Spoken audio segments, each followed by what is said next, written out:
Assalamualaikum warahmatullahi wabarakatuh. Bagaimana kabarnya hari ini anak-anak? Alhamdulillah sehat semuanya kan ini. Pada pagi hari ini kita akan membahas tentang fase perkembangan Islam di Indonesia.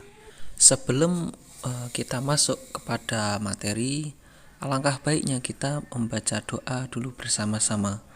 Allahumma inna as'aluka ilman nafi'an wa rizqan thayyiban wa amalan mutaqabbala. Ya Allah, sungguh aku memohon kepadamu ilmu yang bermanfaat, rizki yang baik, dan amal yang diterima.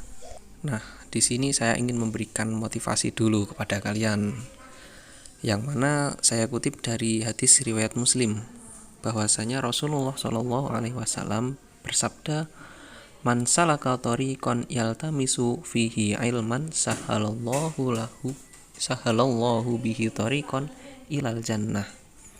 Barang siapa menempuh jalan untuk menuntut ilmu, maka Allah akan memudahkan baginya jalan ke surga. Selaras dengan pembelajaran kita, semoga Allah memudahkan perjalanan kita menuju surga dengan cara belajar. Baiklah, selanjutnya kita masuk kepada materi, yakni fase perkembangan Islam di Indonesia. Ada 3 fase besar atau utama dalam perkembangan Islam di Indonesia. Yang pertama adalah fase interaksi umat muslim di Indonesia. Selanjutnya kerajaan Islam, dan yang terakhir adalah pelembagaan Islam di Indonesia.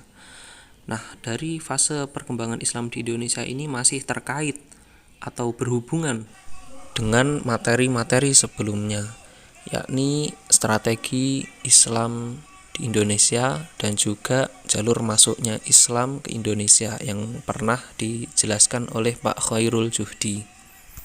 Fase pertama adalah fase interaksi umat muslim di Indonesia, yakni dari awal kedatangannya, yakni 1 Hijriah atau 7 Masehi sampai ke abad 13 Masehi.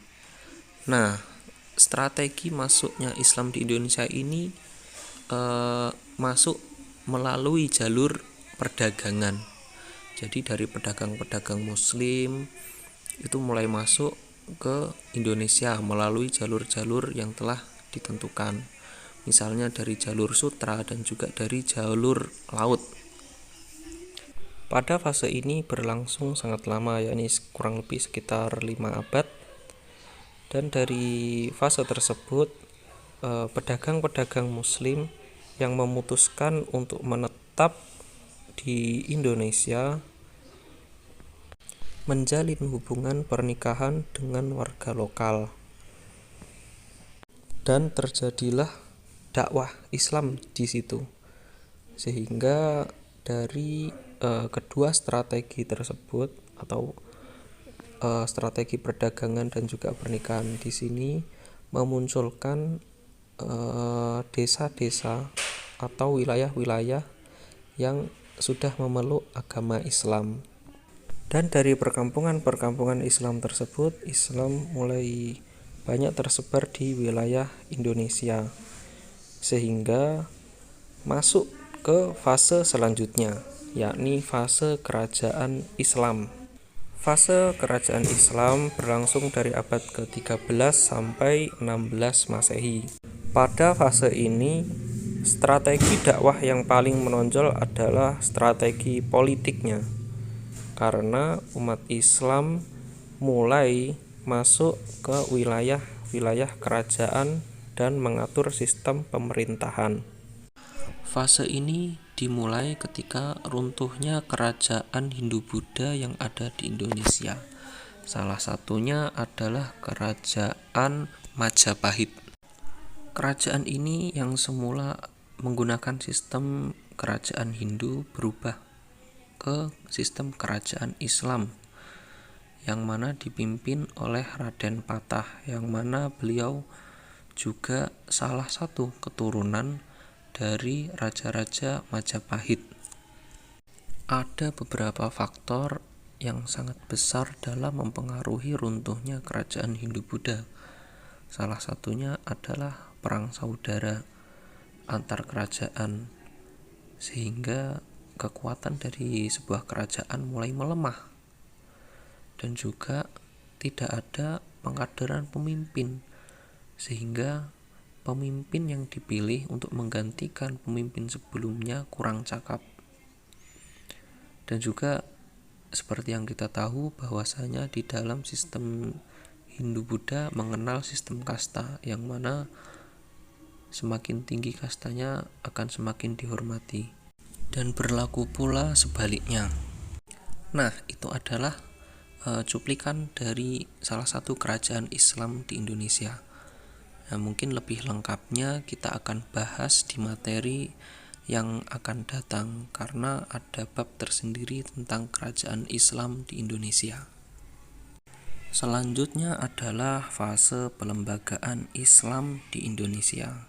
Pada fase ini sangat erat kaitannya dengan sistem dakwah yang dilakukan oleh para wali songo. Sistem dakwah yang dilakukan pada fase ini yang paling menonjol adalah pada tasawuf, seperti ajaran dari Sunan Muria, kesenian seperti wayang dan juga gamelan yang dijadikan sebagai media dakwah Islam, dan juga pendidikan, yang mana di situ mulai didirikannya pondok pesantren dan juga masjid untuk mendakwahkan Islam yang diampu langsung oleh para wali songo. Nah, mungkin itu dulu materi yang dapat saya sampaikan pada pagi hari ini. Semoga materi yang saya sampaikan dapat tersampaikan dengan baik dan bermanfaat bagi kehidupan kita sehari-hari. Karena pada dasarnya dakwah Islam tidak hanya dilakukan pada masa-masa awal masuknya Islam sampai abad ke-16 Hijriah, tidak. Akan tetapi konteks dakwah itu dilakukan sesuai dengan perkembangan zaman. Kalau zaman dahulu media dakwahnya menggunakan wayang dan juga media-media yang lainnya, perdagangan, politik, atau kerajaan. Nah, sekarang tugas kita sebagai umat muslim yakni berdakwah. Bisa berdakwah dengan media yang lainnya seperti media TikTok, media YouTube, media sosial, dan lain sebagainya. Nah, selanjutnya kita masuk ke sesi diskusi untuk membahas fase-fase perkembangan Islam di Indonesia. Monggo lanjut ke grup Telegram ya. Nah, untuk tugasnya yakni tugas individu membuat mind mapping atau peta konsep terkait fase perkembangan Islam di Indonesia, yang mana pembagiannya sudah saya bagi di situ.